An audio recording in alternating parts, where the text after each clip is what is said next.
ರೈತ ಬಾಂಧವರಿಗೆ ಪ್ರಗತಿ ಚಾನೆಲ್ಗೆ ಆತ್ಮೀಯವಾದಂಥ ಸ್ವಾಗತ.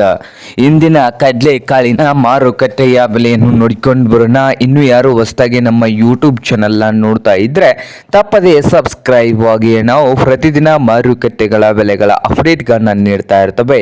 ಚಾನಲನ್ನು ಈಗಲೇ ಸಬ್ಸ್ಕ್ರೈಬ್ ಆಗಿ. ಇಂದು ಕಡಲೆಕಾಳಿನ ಮಾರುಕಟ್ಟೆಯ ಬೆಲೆಯನ್ನು ನೋಡುವುದಾದ್ರೆ ಇಂದು ರಾಯಚೂರು ಮಾರುಕಟ್ಟೆಯಲ್ಲಿ ಒಂದು ಕ್ವಿಂಟಲ್ ಕಡಲೆಕಾಳಿನ ಬೆಲೆ ನೋಡುವುದಾದ್ರೆ 4,000ದಿಂದ 5,200 4,000ದಿಂದ 5,200 ರೂಪಾಯಿವರೆಗೆ ರಾಯಚೂರು ಮಾರುಕಟ್ಟೆಯಲ್ಲಿ ಒಂದು ಕ್ವಿಂಟಲ್ ಕಡಲೆಕಾಳಿನ ಬೆಲೆಯನ್ನು ಹೊಂದಿದೆ. ಹಾಗೆ ಸೋಲಾಪುರ ಮಾರ್ಕೆಟ್ನಲ್ಲಿ ನೋಡುವುದಾದರೆ 4,600 ರೂಪಾಯಿದಿಂದ 5,200 4,600ದಿಂದ 5,200 ಸೋಲಾಪುರ ಮಾರುಕಟ್ಟೆಯಲ್ಲಿ ಒಂದು ಕ್ವಿಂಟಲ್ ಕಡಲೆಕಾಳಿನ ಬೆಲೆಯು ನಡೀತಾ ಇದೆ.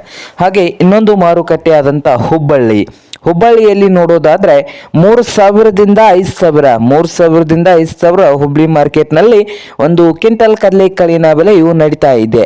ಹಾಗೆ ಬಾಗಲಕೋಟೆಯಲ್ಲಿ 5,000 ರೂಪಾಯಿವರೆಗೆ ಒಂದು ಕ್ವಿಂಟಲ್ ಕಡಲೆಕಾಳಿನ ಬೆಲೆಯನ್ನು ಹೊಂದಿದೆ. ಹಾಗೆ ವಿಜಯಪುರ ಮಾರುಕಟ್ಟೆಯಲ್ಲಿ 4,000ದಿಂದ 5,200 4,000ದಿಂದ 5,200 ವಿಜಯಪುರ ಮಾರ್ಕೆಟ್ನಲ್ಲಿ ಒಂದು ಕ್ವಿಂಟಲ್ ಕಡಲೆಕಾಳಿನ ಬೆಲೆಯನ್ನು ಹೊಂದಿದೆ. ಹಾಗೆ ಕಲಬುರಗಿಯಲ್ಲಿ 4,700ದಿಂದ 5,200 4,700ದಿಂದ 5,200 ಕಲಬುರಗಿ ಮಾರುಕಟ್ಟೆಯಲ್ಲಿ ಒಂದು ಕ್ವಿಂಟಲ್ ಕಡಲೆಕಾಳಿನ ಬೆಲೆಯನ್ನು ಹೊಂದಿದೆ. ಇದು ಇಂದಿನ ಕಡಲೆಕಾಳಿನ ಮಾರುಕಟ್ಟೆಯ ಬೆಲೆ ಆಗಿದೆ ನೋಡಿ ರೈತರ.